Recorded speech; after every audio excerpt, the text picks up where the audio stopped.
بسم الله والحمد لله والصلاة والسلام على رسول الله صلى الله عليه وسلم እና እነዚህ እንግዲህ አድ የተባሉ ህዝቦች በጣም ትዕቢተኞችና ጥጋበኞች ነበሩ። በዛው ላይ ደግሞ በጣዖት አምልኮት እጅግ የተመረዙ ከመሆናቸው የተነሳ አጅተና ሊነዕቡድ አላህ ወህደሁ አሉ። ሱብሃንአላህ። እንግዲህ በጣም ትልቅና ግልጽ የሆነውን ነገር እነሱ እንደነውር አሳፋሪ ነገር በመቁጠር አላህን በብቸኝነት እንድንገዛው ይሄንን ልሰብከን መጣህ። ወነዘረ ማ ካነ ያዕቡዱ አባኡና ወነትሩከ ማ ካነ ያዕቡዱ አባኡና ሚነል አስናም ማለታቸው ነው።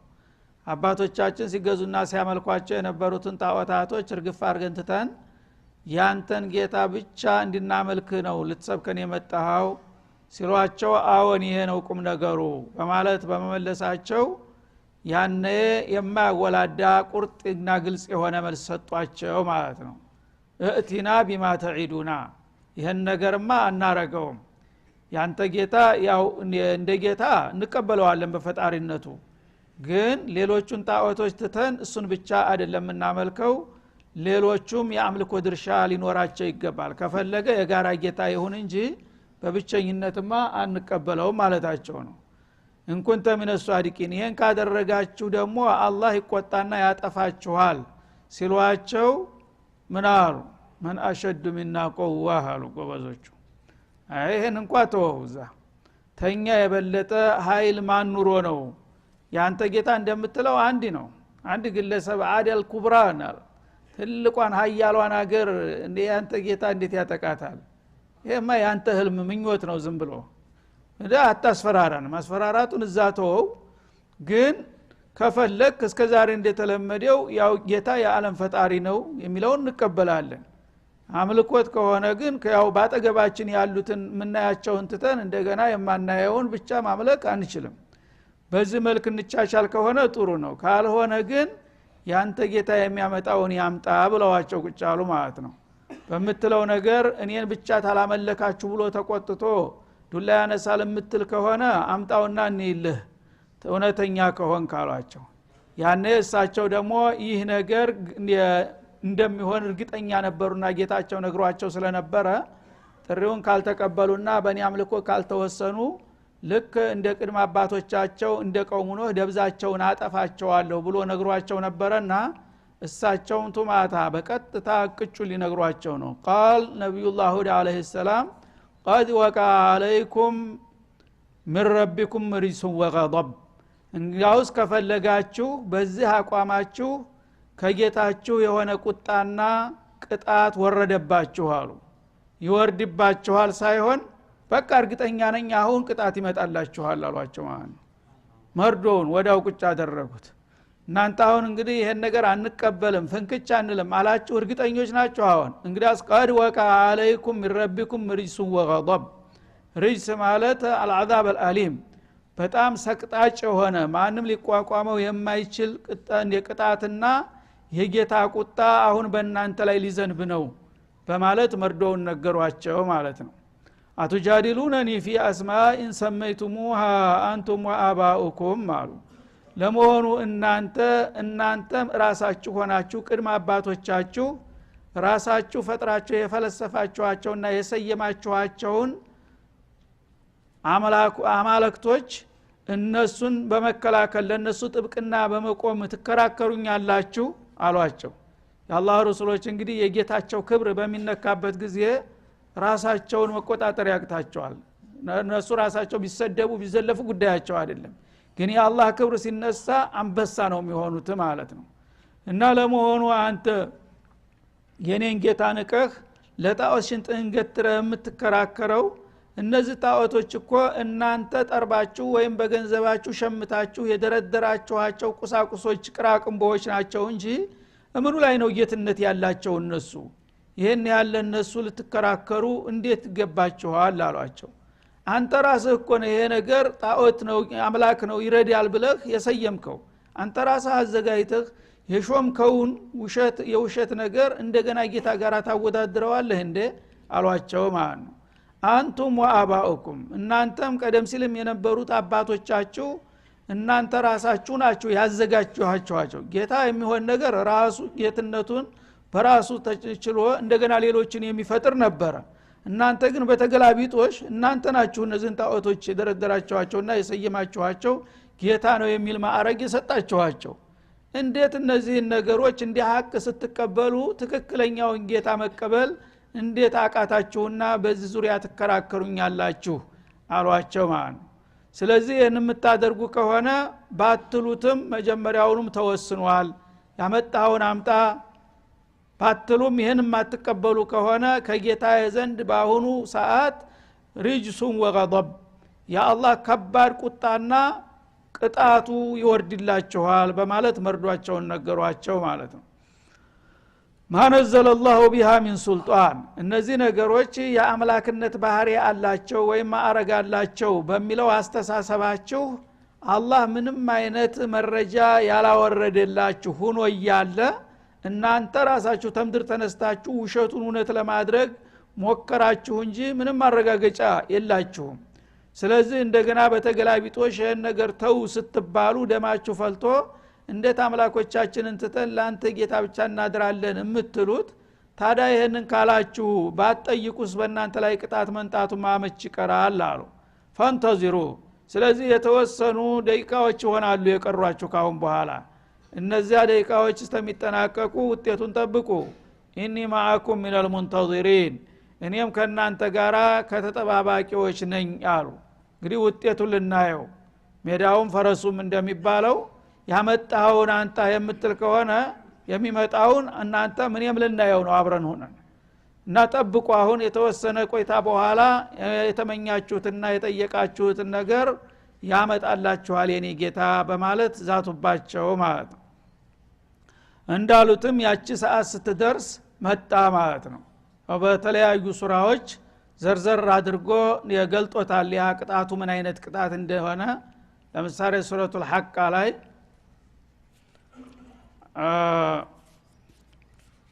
እንደተመለከተው ሱረቱል ሐቅ ባጭሩ ይገልጠዋል በደንብ አድርጎ ማለት ነው فاما ثمود فاهلكوا بالطاغيه الى ባጭሩ ሳይዘረዘር ማለት ነው ሰሙዱ ጧገያ ማለት ምንም ሊገታውም ሊቆጣጠረው የማይችል ኃይለኛ ንፋስ ተላከባቸውና እንደብቅ ወዳውኑ ካሉበት ቦነኑ ይላል እና ወአማ ዓድ ይልና ቀጥሎ فاهلكوا بريح صرصر عاتيه እና እነዚህ ዓዶች ማን አሸዱ ሚና ቁዋ ይሉ የነበሩ ሰዎች ቢሪህን ሰርሰሪን አቲያ ሱብሃንአላህ የሚያፏጭ በሆነ ኃይለኛ ንፋስ ተጠረጉ ይላል እና ያ ንፋስ አቲ ማለት ሙተመሪድ በመላእክቶቹ ላይ ነጣጥቆ የመጣ የመላእክ እንግዲህ ንፋስ የመላእካ ተወካይ አለ የሚቆጣጠረው ያን መላእክቶቹ ነስተዛሬ ቆጣጠሩት የነበሩትን መላእክቶች ነጣጥቆ በአላህ ፍቃድ በቀጥታ እንደ ጎርፍ በእነሱ ላይ እንግዲህ አየሩን ሞልቶ መጣና በዛ ንፋስ ተጠራረጉ ይላል ሰخرها عليهم 7 ليال و8 ايام ያንን ኃይለኛ ንፋስ 7 ሌሊቶችና 8 ቀናቶችን በማስከታተል ሁሱማን ማለት ሙተታቢዓ ፋታ ሳይሰጥ 7 ሌሊቶችና 8 ቀናቶችን በመደዳው ላከባቸው ማለት ነው ደብዛቸው እንዲጠፋ ፈተረ القوم فيها صرعا እና እስከዛሬ እንግዲህ ማንንም አይነካንም ይያሉ ሲያቅራሩና ሲፎክሩ የነበሩት ጥጋበኞች ለአንድ አፍታ እንኳን ያን ነገር መቋቋም አልቻሉም እንግዲያውሳ ህዝቦችን በየቦታው አስከሬናቸው የተረፍርፎታ ያው ነበረ ይላል እና ልክ ንፋሱ ሲመጣ መጀመሪያ ቀላል መስሎ መጣ በሚመጣ ጊዜ ቀስ በቀስ ደረጃ በደረጃ እየከበደ መጣ ቆሞ የነበረውን ሰው እየገፈተረ ሊጥለው ሊያንገዳግደው ሲጀምር ቁጭ በሉ ጎበዝ ተባለ ቁጭ ተባለ ቁጭ ተባለ በኋላ ደግሞ እየጠነከረ ሲመጣ ቁጭ አለው መፈንገል ጀመረ ከዛ ተኙ ተባለ ሲተኛም እንዲሁ ሰክስቆ ደግሞ ለማንሳት ጀመረ ማለት ነው ያን በአካባቢ ያለው ግንቡ በላያቸው ላይ ይደረማመስ ጀመረ ዛፉ በላያቸው ላይ ይገነደስ ጀመረ ግመሉ ተግደርድሮ መጥቶ ላያቸው ላይ ይጨፈለቅ ጀመረ ከዛ በኋላ እንደገና መሬት ነክሰ ያዝ ተባለ አሸዋማ ነው ሀገሩ ሁሉም ባላ አቅሙ ሁሉ ሁለት እጁንና እግሩን አሸዋ ውስጥ ወሽቆ እንደዚህ ባላ ኃይሉ ሁሉ መሬትን ተጭኖ እንትን አለ ከዛ እንደገና ልክ ተስር እንደመሰክሰቂያ ያነሳዋል ሰውየውን ተመሬት ላይ አንስቶ ወደ ሰማይ ይዞት ይወጣና በጭንቅላቱ ዘቅዝቆ እንደገና ወስዶ መሬት ላይ ያፈርጠዋል ጭንቅላቱ በሮ ይሄዳል እና እንትኑ ሰውነቱ ግንድ መስሎ ያለ ጭንቅላት የብቻው ይገነደሳል ማለት ነው ይሄን ሁኔታ ነው አላህ በግልጽ ያደረገው ማለት ነው ሰخረ عليهم 7 ليال و8 ايام حسوما فترى القوم فيها صرعى ማለት ሰዎች አስከሬኑን አንዱ ከሌላው የመለየት በሚያቅት መልኩ ተመሰቃቅሎ ታየዋለህ ያንዱ ግር እዚህ ያንዱ ጭንቅላት እዛ መስቅልቅል ብሎ እንደተበራየ ነዶ ማለት ነው ከአንነሁም አዕጃዙ ነኽሊን ኻዊያ ልክ አስከሬኖቻቸው ስታያቸው የተገረሰሰ የተምር ዛፍ ይመስላሉ ሰዎቹ ግዙፎች ናቸው በጣም ረጃጅሞችና ትልልቆች ስለነበሩ አሮጌ ተምር ዛፍ በሚወድቅበት ጊዜ መጀመሪያ ከራሱ ነው የሚበሰብሰው ያ የበሰበሰው ጭንቅላቱ ወልቆ የብቻው ይወድቃል ተታች ግንዱ ደግሞ ይገነደስና እንደዚህ ይዘቀዘቃል ያንን ይመስላል በየቦታው ተገንድሰው ሲታዩ ይላል فهل ترى لهم من باقية ከነዛ ትቢተኞችና ጥጋበኞች እኛን ማን ነው ጫፋችንን የሚነካው ሲሉ የነበሩ ሰዎች አንድ ወሬ ነጋሪ እንኳን የተረፈ ታይላቸዋለህን ይላል ማንም ሰው አልተረፈም ከነብዩ ጋር ያመኑት ጥቂት ግለሰቦች መጀመሪያ ቀደም ብለው ተከልሉ እንዲወጡ ተነግሯቸው ወጥተዋል ከዛ ግን አንድ ሰው ሴት ነው ልጅ ነው ትልቅ ነው የሚባል ነገር አንድ ነገር ሳይቀር መሬትን አጣሃራት ባንድ ጊዜ ማለት ነው በዚህ መልክ እንግዲህ አላህ Subhanahu Wa Ta'ala የጠራረጋቸው መሆኑን ይገልጽልናል ማለት ነው እና ይሄንን እንግዲህ ራሳቸው ናፍቀው ፈልገው ያመጡት ነገር ነው ሱብሃንአላህ መጀመሪያ ድርቅ ያዛቸው አገራቸው ለም ነበረ ጥጋብ ነበረ የበለጸጉ ነበሩ እና ተከታታይ አመታት ዝናብ ጸጥ አለ ሁሉ ነገር ደረቀ ደቀቀ እንስሳት የሚበሉት አጡ አለቁ እነሱም እንደዛ ቀለባቸው አለቀ ውሃው ምንጩ ሁሉ ደረቀ ያኔ አንድ ተወካይ ላኩ እና የቀይላ የሚባል ሰው ያገር ሽማግሌ ተብሎ መካ ሀገር ሄዶ ካዕባ ዱዓ እንዲያደርግ ተወክሎ አሽከሮች ጋራ ተላከ እየታጀበ ማለት ነው እሱ መጣና እዚህ በአረፋ በኩል አንድ የሆነ ዘመዱ ነበረ ሀብታም ነው እዛ ገባ እዛ በሚገባ ጊዜ እኔ ወንድሜ መጣ ብሎ ግመል አርዶ ጠጅ እየቀዳ ይጨጎለው ማለት ነው እና ወር ተቀለበዛ ሰዎቹ ሊልቁ ነው ተዛሬ ተነገ መፍትሄ ያመጣል ብለው ይጠብቃሉ እዛ ተቀበለ በኋላ እሱ ስለተመቸው ያው ስጋውን ይበላል ጠጁን ይጠጣል እንደገና ሁለት ዘፋኞች ተቀጠሩለት እነሱ ዘፋኞች እያወደሱ እሱን ያዝናኑታል ማለት ነው በመጨረሻ አንዲት የጎስቋላ ሴት ሁኔታውን ታቀነበርና ጅልነቱን በግጥም በንጎርጉሮ ገለጠችለት እንዴት አይነት አገርን ወክለህ መጣ ህዝብ የሚልሰው የሚቀምሰው አጥቶ እየተቃጠለ አንተ እዚህ ተጨጉለህ ዘፈን ታዳምጣለህ ምን አይነት ጉደኛ ነህ ብላ ወረፈችው ያኔ ተዛለው እንደገና ስታውን ተመችቶት ነበር ረስቶ ነበር ማለት ነው ተነስቶ ወደ ካዕባ አዘገመ በወሩ ካዕባ መጣና ዱዓ ማድረግ ጀመረ እንደባለው ወጎቹ ማለት ነው ስለዚህ አላህ እንግዲህ እስከ ዛሬ ለአዶች ስታረግላቸው የነበረውን ሁሉ ጸጋህን መልስላቸው እባክህ እንደ ሁድ የሚባል በጥባጭ ነው ይሄ ሁሉ ችግር ያመጣብን ብሎ እሱ ቅዱስ ሆኖ የአላህን ነብይ እየኮነነ ዱዓ ማድረግ ጀመረ ማለት ነው ያኔ ዳመና መጣ የተለያዩ ዳመናዎች እንዲተከታተለው እየተግበሰበሱ በላው ላይ ያንዣብቡ ጀመር እና የተለያየ ከለላ አንዳንዱ ጥቁር ደማቅ የሆነ ዳመና አንዱ ደግሞ እንዱ ደፍረስ ያለ ሌላው ነጭ ለጋ ዳመና የሚባለው እንዲህ ይመጣል ማለት ነው እንደ ማዕራት በሚመጣ ጊዜ የትኛውን ትመርጣለህ ለሀገርህ የሚል ድምጽ በአየር ላይ ተሰማ መግለጫ ተሰጠ ማለት ነው እና ያው ጥቁር ዳመና ከባድ ዝናብ እንደሚይዝ ስለሚታወቅ ይችን ነው መርጠው አለ በልቀጥል እንግዲህ እሷ ተከትላ ትሄዳለች ችግር የለም ተባለ በደስታ እየፈነጠዘ አገሩ ሄደና ልክ ከተማው በላይ ተራራ ላይ ወጣና ይሄው ይጀላችሁ መጣሁ ብሎ አዋጅ ተናገረ ሰው በደስታ ያው ተፈነጣጠዘ ከዛ በኋላ ያ ንፋስ እንግዲህ ጀመረ ማለት ነው ያንም ይጠራረግ ነገር ስለዚህ አላህ Subhanahu Wa Ta'ala እንግዲህ የነዚህን ሰዎች ታሪክ በዚህ መልክ የሚገልጠው ቀጣው ትውልድ ከነሱ ትምህርት እንዲወስድ ተብሎ ነው ማለት ነው። እና አላህ Subhanahu Wa Ta'ala ይሄንን የመሰለ ታላቅ ነብይ ልኮላቸው ባለመታደልና ባለመቀበላቸው አኺራ ብቻ ሳይሆን እዚሁ ዱንያ ላይ የመኖር እድላቸው አከተመ፣ ዘራቸው ደብዛቸው ጠፋ። አልዓረቡል ባኢራህ በመባል ይታወቃሉ በታሪክ ደብዛው የጠፋ የአረብ ዜጋ ይባላል። አሁን ያለው አረብ ጋር ምንም አይገናኙም። እነዚህ ሁለት ዙር የአረብ ዜጋ ጠፍቷል በመድር ላይ። የመጀመሪያው እነዚህ ናቸው አዶች አረቡል ባኢዳ ይባላል። ሁለተኛው ደግሞ ቀጥለው የሚመጡት አሁን ተሙድ የሚባሉት የነሱ ርዝራዦች ናቸው። እነዛ ደግሞ በሰሜን በኩል ማለት ነው። እነዚህ ሁለቱ አልዓረበል ባኢዳ ተምድርገት ደብዛቸው የጠፋ በሚል ይታወቃሉ። ከዛ በኋላ ነው ይሄኛው አረብ ደግሞ እንደገና የተፈጠረና የመጣው ማለት ነው።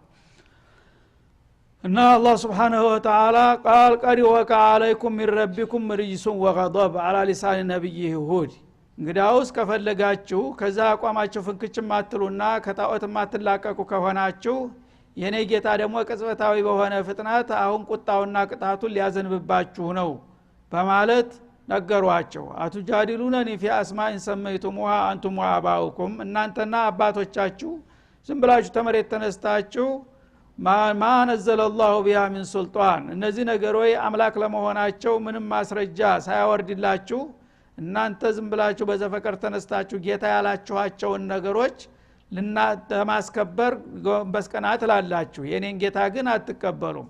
ይህ ከሆነ አቋማችሁ ፈንተዚሩ ኢኒ ማአኩም ሚነል ሙንተዚሪን እናንተ የሚመጣባችሁን ነገር ጠብቁ እኔም ከናንተ ጋር ጠብቃለሁ ውጤቱን አብረን እናያለን አሏቸው። ፈአንጀይና ያኔ ነብዩላህ ሁዲን ከአደጋው አዳን ነው። ወለዲነ ማአሁ እሱ ጋር ያሉትን አማኞች ቢራህመት ሚና ከኛ በሆነ ርህራሄ ነገሩ በዛ አካባቢ ያለውን ነገር ሁሉ የሚያስተርፍ አልነበረም። تدمر كل شيء بأمر ربها ይላል ሌላው ቦታ። ያ ነፋስ የተሰማራበትን አቅጣጫ ሁሉ እንኳን ሰውንና ሩህ ያለውን ነገር ቀርቶ ወላ ዛፍ ወላ ግንብ የሚተርፍ ነገር የለም። እንደዛ ከመሆኑ ጋር ግን አላህ አስቀድሞ ነብዩ ሁዲን ተከታዮቻቸውን ይዘው ከክልሉ ቶሎ እንዲወጡ ማስጠንቀቂያ ተሰጥቷቸው ወጥተዋል ማለት ነው። በዛ መልክ እሳቸውና ተከታዮቻቸውን አዳን ይላል አላህ Subhanahu Wa Ta'ala። فانجيناه والذين معه እሱ ጋር ያሉትን አማኞች 400 የሚሆኑ ግለሰቦች አምነውላቸው ነበር። ከነዛ ጋር ዳኑ ማለት ነው። ቢራህመት ሚና ከኛ በሆነ ጸጋ وقطعنا دابر الذين كذبوا بآياتنا አንቀጾቻችንን ያስተባበሉትን ሰዎች ግን እነሱን ሳይሆን ደብዛቸውን ዘረግንዳቸውን አደረቅናቸው ይላል። ተነጭራሹ لا تذر على الارض من الكافرين ديارا እንዲያሉት ነብዩላህ ነው። ሁለተኛው እርምጃ በእነዚህ ሰዎች ላይ ነው የተፈጸመው። ከነዛ ሰው አንድ ዘር አልተረፈም ማለት ነው ካመኑት በስተቀር። እና ዳቢር ማለት ዘራቸውን ተቀላላ ተሳቸውን አጠፋናቸው እንዳሉ ምድር በዳ ቀረ ማለት ነው። እና በአያታችን ያስተባበሉትን አያት ማለት ያው ነብዩላህ ኑህ ያቀርቡላቸውን መረጃ ተገንዝበው ሐቁን መቀበል ትተው ለዛ ለቁም ነገሩ ጀርባቸውን ያዞሩና ያስተባበሉ የሆኑትን ሰዎች እነሱም ብቻ ሳይሆን ዘራቸው እንዳይቀጥል ምንጫቸውን አደረቅነው ዘረግንዳቸውን ማለት ነው። ወማ ካኑ ሙእሚኒን አማኞች አልነበሩትን አማኞቹ ግን ድነዋል ማለት ነው። በዚህ መልክ እንግዲህ አላህ Subhanahu Wa Ta'ala በአለም ላይ ወደር የላቸውም የሚባሉትን አልዓደል ኩብራን እንዳልነበሩ አድርጎ አጠፋቸው። ይህ ለምንድነው ከተባለ የጌታቸውን ጥሪ ባለመቀበልና ነብዩን ባለመከተላቸው ከዛም አልፈው የአላህን ነብይ ከፍ ዘቅ ያረጉ በመዝለፍና በመንቀፋቸው ሳቢያ ነው። ታዲያ አሁንስ የዛ አይነት ባህሪ ያለው ሰው አላህ ከፈለገ እንደዛ ያረጋኛል ብሎ መፍራት የለበትም ማለቱ ነው። በዚህ መልክ እንግዲህ ባጭሩ የነብዩላህ ሁዲንና የአዶችን ታሪክ ተቋጨ በኋላ ወደ ቀጣው ትውልድ ደግሞ ይሻገራል ወደ ሶስተኛው ተረኛ ማለት ነው።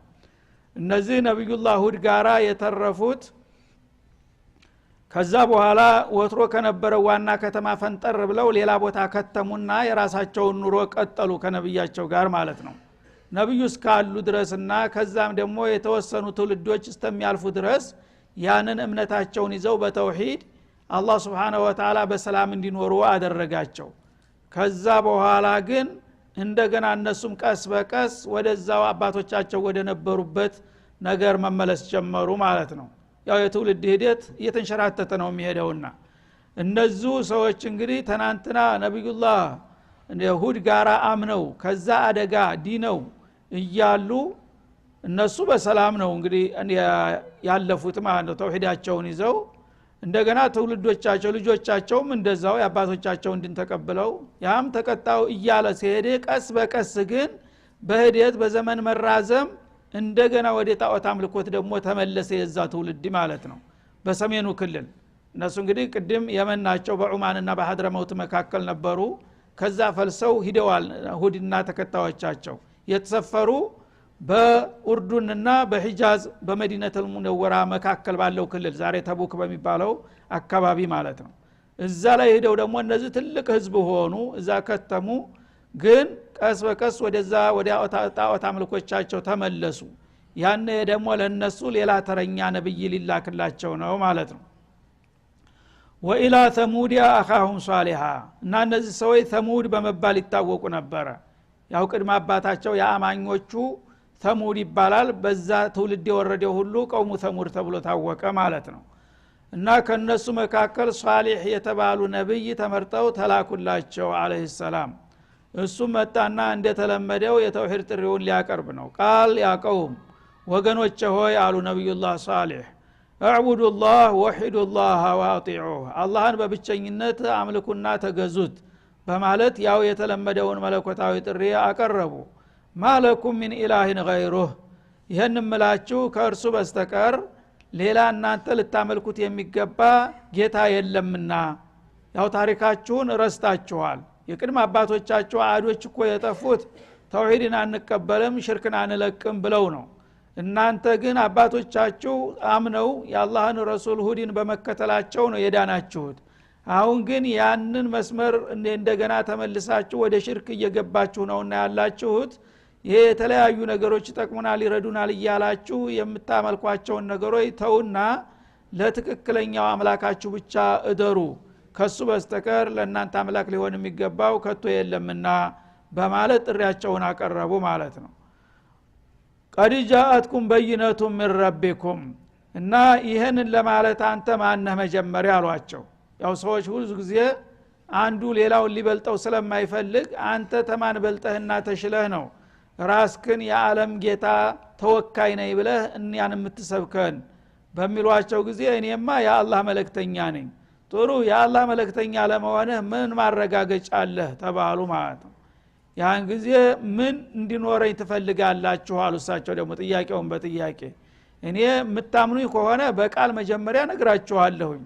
አላህ እኔ ከናንተ መካከል መርጦኛል የራሱ ፍቃድ ነው። እንግዲህ እኔ ምረጠኝ ብየው አይደለም እሱ መርጦኝ ልኮኛልና ይሄን መልእክቴን ብትቀበሉ ይበጃችኋል ካልሆነ ግን ችግር ያጋጥማችኋል ሲሏቸው ላ አንተ ራስክን እየሾምክ ነው በእኛ ላይ ለመንገስ ብለህ በንቡዋ አሟከ በሃይማኖት ከለላ የአለቃነትን ለማግኘት የምትሞክር ነህ እንጂ እኛ ነብይ መሆንን አናውቅልህም አሏቸው ማለት ነው። ያን ጊዜ እኔ ምልክት ማስረጃ ምን አለኝ አሉ። ጌታ የፈለጋችሁትን ማስረጃ ጠይቁ ሊያረግልኝ ይችላል ሲሏቸው ሰው እንዳቅምነውና የሚያስበው ያው በደውዮች ስለሆኑ ግመል አርቢዎች ነበሩና ግመል ሊጠይቁ ነው ማለት ነው። እንግዲያውስ አንተን ከኛ መካከል ጌታ መርጦ ልኮህ ከሆነ ልዩ የሆነ ግዙፍ የሆነች ግመል ተጋራ ተድንጋ መካከል ያውጣልህ ብለው ጠየቋቸው ማለት ነው። ሲፈርድባቸው እክትራህ አደረጉ እና ይህች ግመል የተከተማቸው በላይ በጣም ጎልቶ የሚታይ ትልቅ ተራራ አለ። ተተራራው መካከል ደግሞ ፈንጠር ብሎ ራሱን የቻለ ትልቅ ቆጥኝ አለ። ያ ቆጥኝ በጣም ግዙፍ ነው። ከዚህ ቆጥኝ መካከል ተፈርክሶ ግመል ከመካከል ይውጣልህ አሉ። እንግዲህ ዘበት ነገር ይሆናል ተብሎ የማይገመት ነገር ማለት ነው። እነሱ መቼም ይሄን ሊያረግ አይችልምና ይሄን ካቃተው ደግሞ ያዋጭ በርባሪ መሆኑ ተጋለጠ ተብሎ ይወድቃል ብለው ነበረ። እነላህ አላ ኩሊ ሸይን ቀዲር የሚለውን አያውቁም እነሱ ማለት ነው። ያን ጊዜ ነብዩላህ ሷሊህ ተነስተው ጌታቸውን ዱዓ አደረጉ ማለት ነው። እነዚህ ሰዎች እንግዲህ አንተ ነብይ ለመሆን ማረጋገጫ ከዚህ ቆጥኝ መካከል ግመል ትወለድ፣ ግመሏ ደግሞ ግዝፈቷ ቁመቷ ይሄን ያህል ሜትር ስፋቷ ይሄን ያህል ከለሯ ሳይቀር አይኗ ጠጉሯ ምኑ ሳይቀር ሙዋሰፍ አስቀመጡ ራሳቸው ማለት ነው ይሄንን አሟልታ ከመጣች ያኔ እንቀበላለን አሏቸው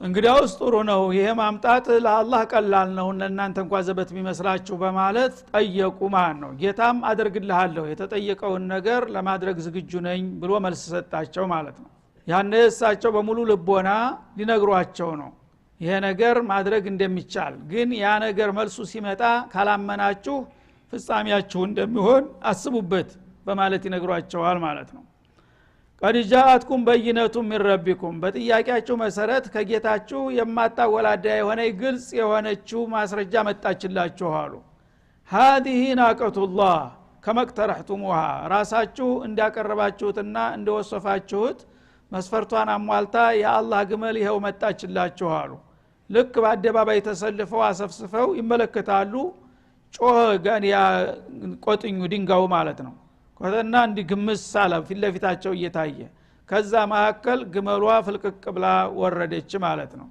እንደገና እርጉዝ ሁና ልትወልድ አንድ ቀን የቀራት መሆን አለባት የሚል መስፈርትም ተሰጥቷቸዋል ያን እርጉዟንም ልጇ እንዳረገዘች ልክ ስትወጣ ሆዷ እንዲሄድልቅ ነበር ልጁ ያው መወለጃው ደርሶ ማለት ነው እፊታቸው ላይ መጣ ተንበርክካ መተያዘች ወንድ ጥጃ ወለደች ይሄው አይደለም ያላህ እንግዲህ ተአምር የጠየቃችሁት ነገር ይሄ ነው ብለው በተጨባጭ አሳዩአቸው ማለት ነው هذه ناقة الله ማለት ያላህ እንግዲህ በተአምር መልኩ ባልተለመደ ሁኔታ ተድንጋ ግመል ይወለዳል ተብሎ ማንም ሰው አይጠብቅም ነበር ይሄው ግን አላህ ጥያቄያችሁን ለመመለስ ይህችን ግመል አመጣላችሁ ለኩም አያ እናንተ እኔ የአላህ መልእክተኛ ለመሆኔ ማረጋገጫ ተሆናችሁ ዘንድ ይሄውና የአላህ ግመል መጣች ብለው አሳዩ ማለት ነው ያኔ ለጊዜው ተደናገጡ ይሄማ ጉር ነገር ነው በማለት ከዛ በኋላ አላህ Subhanahu Wa Ta'ala እንግዲህ